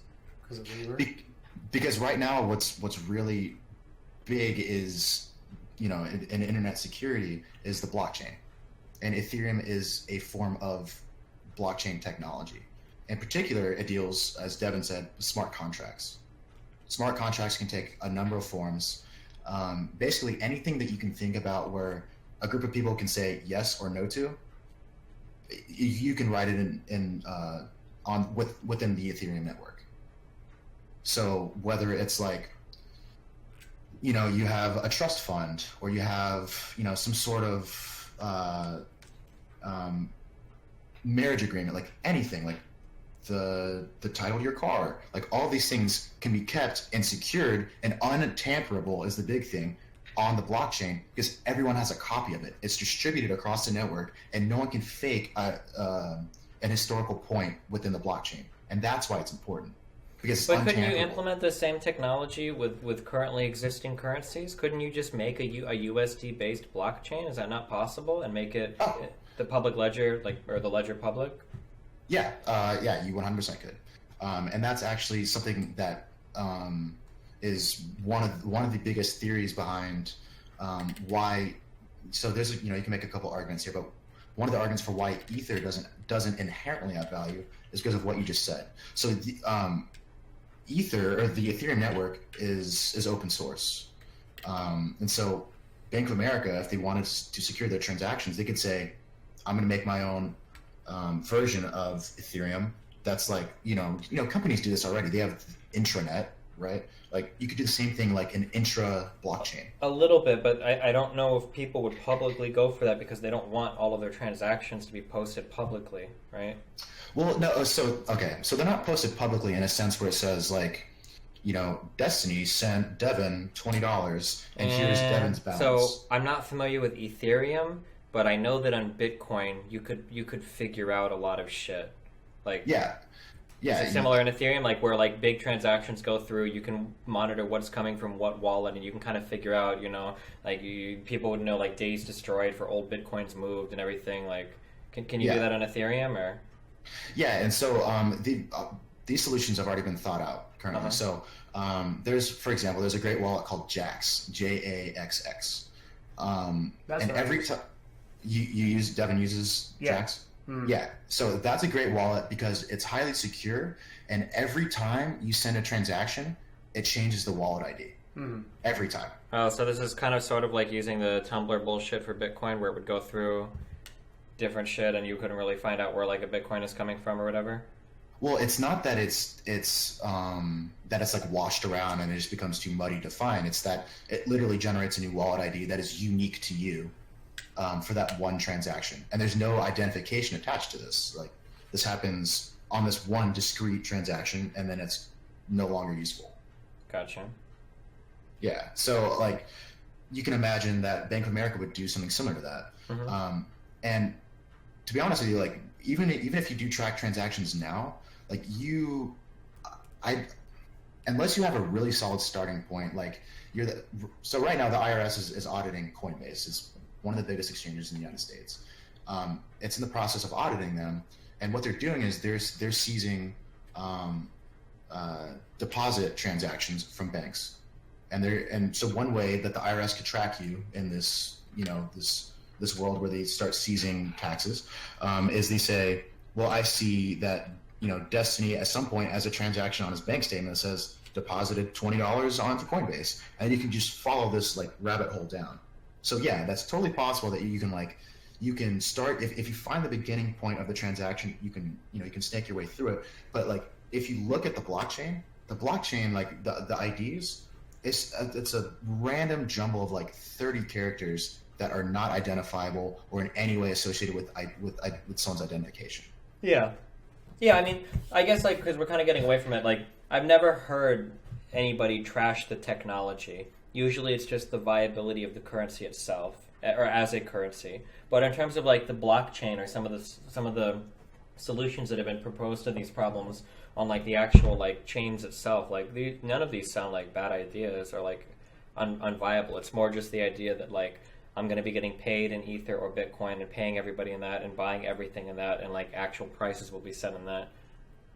Yeah, I mean, and that's actually an issue that I deal with personally. So I write market analysis for Bitcoin Magazine, for example, and I'm a 1099 contractor. And when I get my paychecks from them, it's actually in Bitcoin. And from my understanding, like, I'm totally new to the entire process of being employed and having my pays, and cryptocurrency. So my understanding is that at the time of the transaction, that's when I started looking at the tax ramifications. Yeah. And so you have to keep a good, you have to keep right now, because like you said, it's really volatile. Like keeping good records is paramount. Yeah, and not even that, but like, and again, like this is where I'm getting like a little critical, but like you're kind of getting paid in Bitcoin in that your paycheck might be in Bitcoin, but that Bitcoin that you get paid in is going to be subject to fluctuations in normal currency value, because the operating costs, I'm making an assumption here, but I'm assuming that the operating costs of the magazine that you write for are probably not in Bitcoin. Like they have to pay, if they've got physical addresses, if they've got people that live in physical houses, they have to pay bills. Like if those costs increase in some other currency, like it will probably increase the or decrease the amount of like Bitcoin that you get paid as well, right? Yeah, so like right now, my rate is in US dollars, and then whatever the exchange rate at that time, that's the amount of. Yeah, that's what I would imagine. So like your paycheck is like 10,000 Bitcoin or 10,000 USD a month, and then they would just convert that to Bitcoin and pay you that every month, right? Yeah, exactly. Yeah, okay. So right now, like Bitcoin is operating as this middleman for transactions because it's faster, but ultimately. Ethereum is, or supposedly, but I don't think Bitcoin is right now. That's one of the big problems, right? Well, I guess it depends on what you mean by faster. Well, doesn't it take like hours and hours to process like every transaction now on Bitcoin? No. You can send a transaction in less than 20, 30 minutes. Don't you have to pay a pretty high fee for that if you want to speed it up? So it really depends on the volume of transactions within a given period of time. So if it's a low volume, time a day, then you pay a lower fee for the same amount. Sure. I thought one of the problems I heard is like if you want to send like $10 to a friend, that sometimes you can wait up to like 6 hours if you're on like a high volume time if you don't want to pay a higher fee for it. Yeah. No, that's right. That's absolutely right. Yeah. It's like there are a lot of growing pains going on within the crypto community because it all has to do with scaling. Like it has to do with like the block size is really because you've got to download a fuck ton of data and shit just to get involved and whatnot, right? Yeah, and not only that, but it's like at the end of the day, this is raw computing power that has to process. So it gets very like squirrely very fast because the computing power translates to electricity and like it just it compounds like with these scaling debates. But yeah, so like right now I think that I'm in agreement with you in a sense that Bitcoin right now is not ready for stable store of value. It's a speculatory, it's a tool for speculators. Like right now, it's a commodity that's being speculated on, right? Kind of right now, right? Yeah, in a way, yeah. It's being speculated on, not in a sense of like, does it have value or does it not? You're speculating on whether or not it's going to be at a higher value now or later. Yeah. Like it's not like the inherent value of it; it's like the price value of it. Sure. You're doing like fundamental analysis of like 10 years from now, hopefully, right? Yeah. It depends. Like I'm a day trader, so I don't look at it like that. Yeah. Sure. Yeah. It's one of the biggest things to get across because there's a lot of big names right now that are calling it a Ponzi scheme. Like just today, there's an article that came out by the dude who called, I forget his name, the guy who called the .com bubble. He's like, this big, big name, and he's saying like Bitcoin's a Ponzi scheme, and it's not. Like it's not by any stretch of the imagination. Well, the argument is that if Bitcoin does crash hardcore, then it kind of was a Ponzi scheme, right? Where the idea was that the people that invested early were able to make money off of getting new people into it, and then they dumped their shit, and then they pieced the fuck out, and then everybody's left with something worthless, and they kind of paid for all of the early adopters, that's kind of like the definition of a Ponzi scheme, right? Is it? Isn't a Ponzi scheme more like, you can think about it, is it, I may be wrong, but Ponzi scheme and pyramid scheme, those are interchangeable, right? My understanding of a Ponzi scheme, sorry, I'm really tired, so I was just kind of listening. my understanding of a Ponzi scheme is you are using investors' money to reinvest to promise further returns, and is cyclical until you get caught. Yeah, so basically, I give you a schmeckel, and I say, "Yo, this schmeckel is worth $5. You should buy more schmeckels." And so many people are so excited that now they start paying $10 for schmeckels, but they're not actually worth $10. But the people that initially bought them now can sell them for $10, and then more people come in and they're worth like $50, and now everybody's got like crazy. People are spending thousands of dollars on schmeckels, and then one day somebody's like, "Yo, dude, schmeckels aren't worth anything." Well, all of the early adopters already sold their shit for crazy current market prices. They peace out, and now everybody's left with a bunch of shit that's worth nothing. That's why people are worried that like if Mt. Gox fails miserably, that like, or I'm not Mt. Gox. I'm sorry. Hey, you write about Bitcoin. Am I ever getting my 2 Bitcoins back from Mt. Gox? Was that a question for me? Yeah, I'm sorry. It doesn't matter. I'm never getting that back. I'm just fucking with you. But that would be the worry, is that if Bitcoin's price tanks to nothing, then people are left wondering, well, did people only hype it as a sort of Ponzi scheme to pay off the early adopters, right? I mean, I guess in this like dystopian sort of view, yeah, I guess. But you can make that argument for anything that has an inherent value. You know, like if you and the argument would be made though for anything like companies that get like pumped up or that's why like the SEC exists, right? Like if you're fermenting false excitement about a stock or whatever, and then you get a bunch of people to buy in when you've already bought in, and then you dump it. That's sort of like those kinds of pump and dumps can be kind of like Ponzi scheme-ish. Although I don't know if you would necessarily call it, since you didn't start the company, a Ponzi scheme, but. Yeah, okay, fair enough. Yeah, I mean, if you approach it from that sort of argument, yeah, I agree with you. Sure. Yeah. I acknowledge Ponzi scheme might have a much more specific definition that maybe this doesn't fit in with, but yeah. Yeah, I mean, like when I think of a Ponzi scheme, I think of malicious intent, and sure. I don't see that within the Bitcoin community. It's more, people just cashing out. But I mean, at this point, like the user base is so vast, like I don't even know how that would be possible to do that. Yeah. Yeah. Okay. Do you have any final questions or thoughts for him? Yes. Can you support the case, or is it your belief that Ethereum will move into, basically the case that I stated, that Ethereum will move into a significant amount of worldwide transactions? And then are you able to comment at all on the point of government regulation versus the Ethereum network, or if you think that's relevant? I think both of those things are interesting. Okay, so what do you mean in terms of like government regulation with the Ethereum network? Do you mean like taxing transactions? So the idea of can you assert your point on government regulation essentially that I couldn't handle because I was not well informed enough?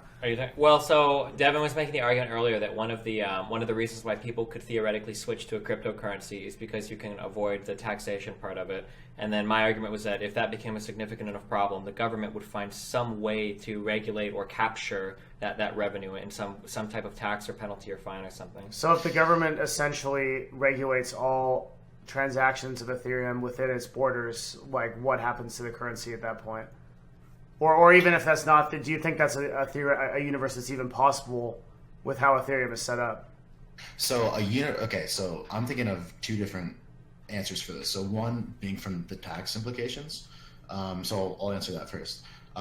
Right now, I kind of alluded to this earlier, but the IRS has been auditing Coinbase since I think January. January was a really big year for Bitcoin, and so it got a lot of attention by our government. And so the IRS has publicly admitted this, and Coinbase has gone to court for this, and they're refuting it. But basically, the IRS wants, for the exact same reasons that you're saying, they want to seek the big players in the crypto community within its borders.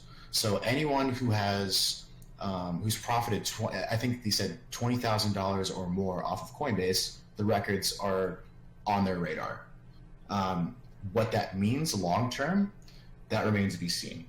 Would I put it beyond our government to enforce harsh taxes? I mean, when has that not been the case?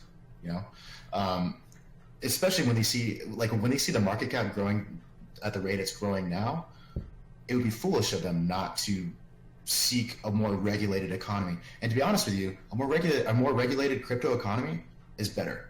Like if you talk to a lot of the people who are very active in the trading community, and the big developers who want stable prices because it makes their business models look better. They want the regulation because it makes it look more legit. Like it makes it more approachable from the layman if they know that the government's got your back. And a really big thing about that too is that getting regulation in print, like letter of the law regulation, reduces the volatility and uncertainty so much. Because if you actually have it like this is how it's going to work, then people won't be speculating that, well, catastrophically the government might do this and everything is fucked, because you'll actually have like a letter of the law thing to go by. Yeah. Well, 100%. And in terms of like the future adoption of these blockchain technologies, I'm of the camp that it's not a matter of if, it's a matter of when. Like, so for those who are like, what's that? Why? So why can we expect to see that kind of? Because I agree with you, but I don't think I'm as informed or can explain it as well as you can. So like, why do you see that happening in the next 10 years? So right now, we're in the stage that the internet was in the early 90s, right? Like a lot of people, like you remember this phase, like back in the day, you didn't get internet service. You got like AOL, or you got like Prodigy, or you got like some provider service. Right. And right now we're at the phase back then where people were fighting for control of that market. And Ethereum is the open source version. It is the HTTP version of the blockchain space. It's not this like centrally controlled space like AOL. It's not the centrally controlled space by some sort of provider. It's this open space where people can build on it. And that's what really sets Ethereum apart from all the other cryptocurrencies, is that it's open. A, it's open source.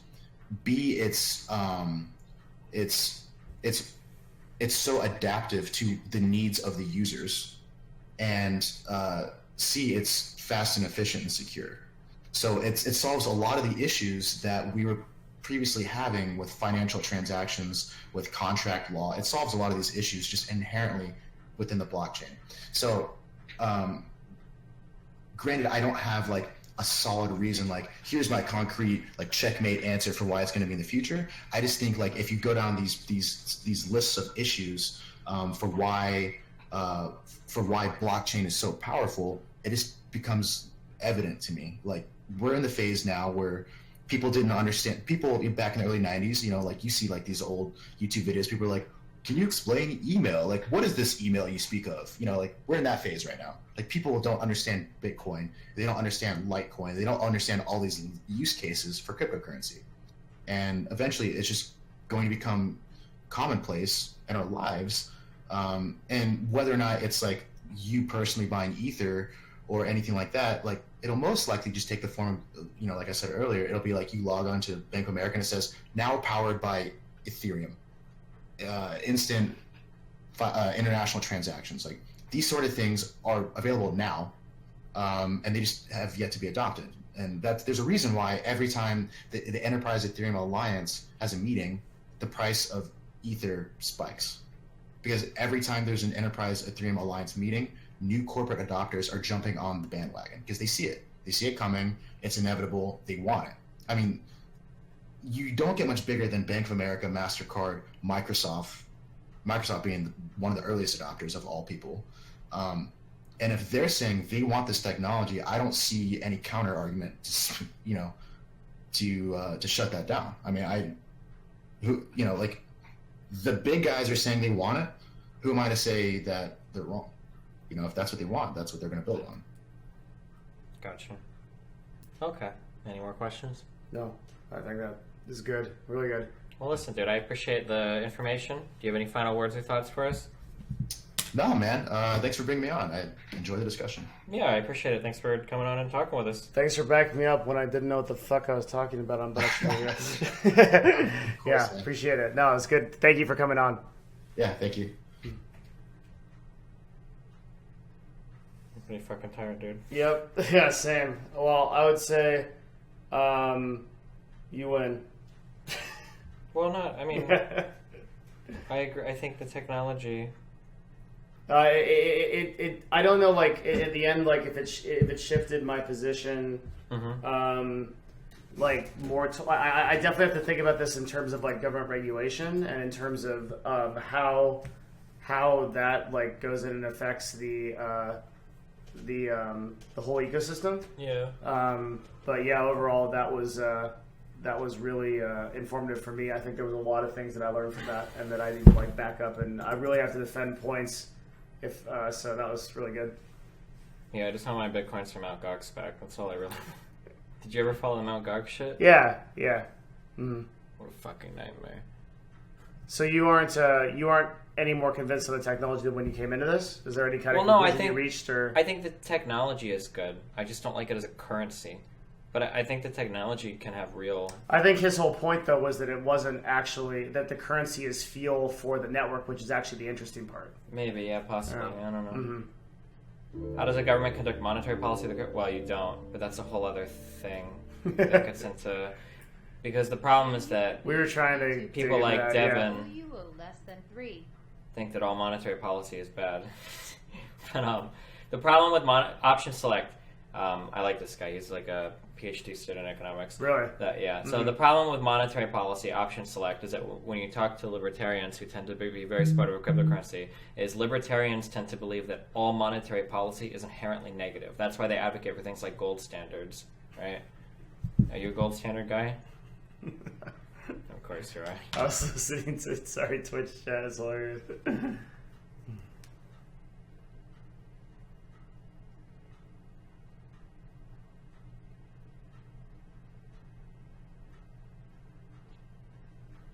I don't know. I think I'm just willing to say when I don't know a lot. And I think I would need to be really informed on the subject of cryptocurrency to be able to actually defend a lot of the things like what's going to happen with future government regulation or how do these like networks actually play out for companies like Bank of America and some of the people that are adopting them. So I'm just not afraid to admit what I don't know.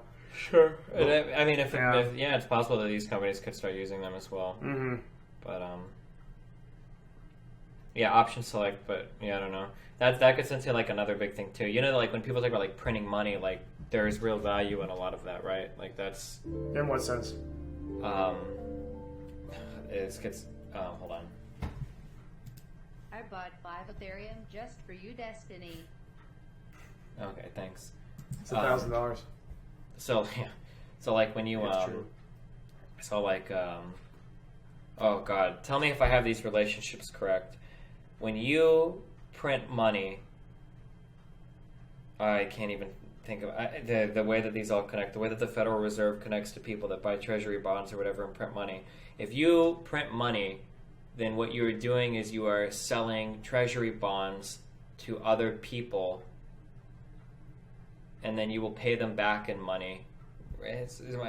Fuck, I have to look this up again. Fuck! I forgot how this works. But basically, the idea is that sometimes... What are we talking about? Sorry. Sometimes you want to... help. No, it's okay. Sometimes what you want to do is there are ways to stimulate the economy by decreasing interest rates, by making money more accessible to banks and whatnot. In order to... T-bills? To some extent, right? Treasury bonds, right? Yeah. To some extent, yeah, stuff like that. But there is a value, there is a very real, tangible economic value in being able to regulate your monetary system like that, to either stimulate the market or stimulate the economy or keep people's faiths in certain markets high, that there is value or for confidence in the actual dollar itself. Just to build confidence in it. But there's a real value in that you need a central bank to do it. So whether you're talking about the European Central Bank, the ECB in Germany, or the United States Central Bank, that central bank being able to enact certain monetary policy, like libertarians will always derisively refer to it as printing money, but that idea of increasing your monetary supply has very real impacts on the economy, and it isn't always negative. Yeah.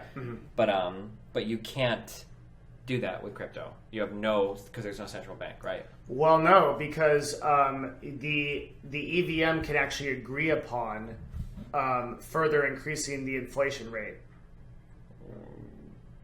So it's not. It can be But changed. who runs that? It would be sort of. Would it have to be everybody, or at least 51%? It would be a big percentage of it. Yeah, it would have Like to be 50? a big percentage of the EVM. Yeah. Of the total network. But no, it can change. And actually, that's how you get stuff like hard forks in Bitcoin, right? Mm-hmm. Is because a majority of the community agrees upon something, and the change happens. Sure. So that is possible. But you have to do it democratically. I would suppose it isn't. Is it not democratic in the government too? I mean, there's a lot of people that have to weigh in on the decision. No, Or it's just the actually treasurer? it's very weird. In the United States, the Federal Reserve chairman is appointed. The federal chairman is appointed by Congress or by the president. But he's an appointed guy. But See the sole decision maker who's able to. that in the board. But So the this Federal like Reserve, Greenspan, the Paulson, these guys yeah, the Federal Reserve does not answer to anybody. The can Federal Reserve, single-handedly raise interest rates. Or yep, okay, they do not answer to anybody. Yeah. It's a private, Yeah, I would say that making it democratic is not necessarily an argument against its efficacy. Maybe, I don't know. It gets into really complicated because then you have to argue the efficacy of central banks. So yeah, I'm not sure. But Well, no, you just have to argue the efficacy of a democracy, like more like a oh, lot of sure, people a think monetary policy being Yeah, left up to the public. well, to an informed public. The public can't even vote for fucking president. No, I'm talking about the Ethereum. Oh, Like the people that are running EVM machines are the informed public of Ethereum because they know enough to do it, right? yeah. So you'd assume they would collectively know what's best for it, more so than the voting public, which doesn't know anything. Maybe. All right, so that's one point I think that I have. That's good. Well, maybe. Do you ever capitulate on anything? So, well, okay, so Like- to verbalize an argument against that, the problem is that the people that are most heavily involved in mining Ethereum are going to be the people that hold the most Ethereum. The people that hold the most Ethereum are probably always going to be against any sort of monetary policy that leads to inflation because inflation tends to hurt people that hold more currency than others. Inflation helps poor people and it hurts rich people.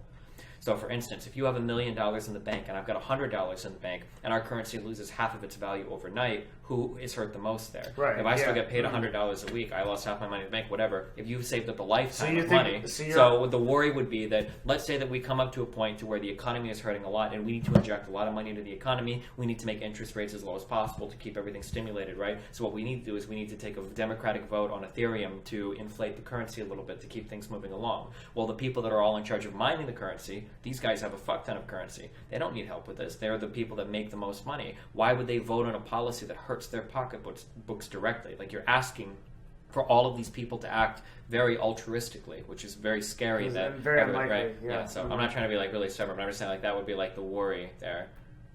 Okay. Yeah. Is it another situation where I don't know enough about the way the network works, but there's some way to account for that in the way that the system works. I'm not sure if it's purely democratic or if it works off of a script or if it's like assumed. I don't know how you introduce new ideas into the EVM, but I know it's like I know there's again, this is something that I have to concede on because I just don't have enough knowledge. I don't know enough. Yeah, I'm not sure. Yeah.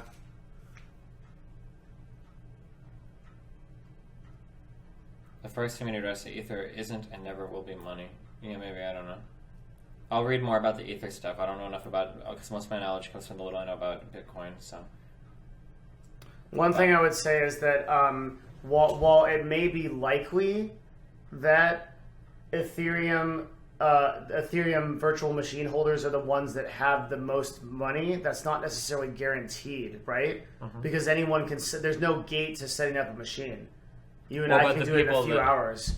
Well, but So it's how not will your vote work? necessarily Will your vote true. work based on how much Ethereum you have, or will it just I be don't like- know. That's the thing I don't know. But what I'm saying is it's not necessarily true that it's like this kind of oligopoly of people that control the most that are controlling the machines. I'm pretty certain that anyone could do it, and so they would have a voice in it. Maybe, yeah. Yeah, but we would both have to learn a lot more about this, I think, Yeah. to comment on that. Okay, fuck. I'm really fucking tired, okay? Do you have any final words or thoughts for stream? We're gonna miss you. I'll miss you too, man. Will you still be here if I come back in like a month or two? Yeah. Okay. Of course. You guys I mean, might- I work might- here, might- so might- I'll right, be. 'cause you said that maybe. Yeah. Maybe we might move somewhere. Who knows? But we'll still have a place there, and we'll be here. Okay. But most likely, I mean, if you come back in a month or two, we'll be here Okay. in this house still. So it's really been a pleasure streaming with you guys for the last couple of days. Destiny's an awesome person, and you guys are awesome. This chat has been amazing. So Just really, CLG a Ponzi scheme. really enjoyed just hanging out with everybody here, and also with you, Stephen. It's been a lot of fun. Stephen is flying back to wherever the hell he's from tomorrow, and so we'll miss him a lot here at CLG. But it's been a hell of a lot of fun, it really has. And I'll still be online and stuff. Maybe if I come up with something that I think I really disagree with, I'll hit you up on Discord and jump back on, right?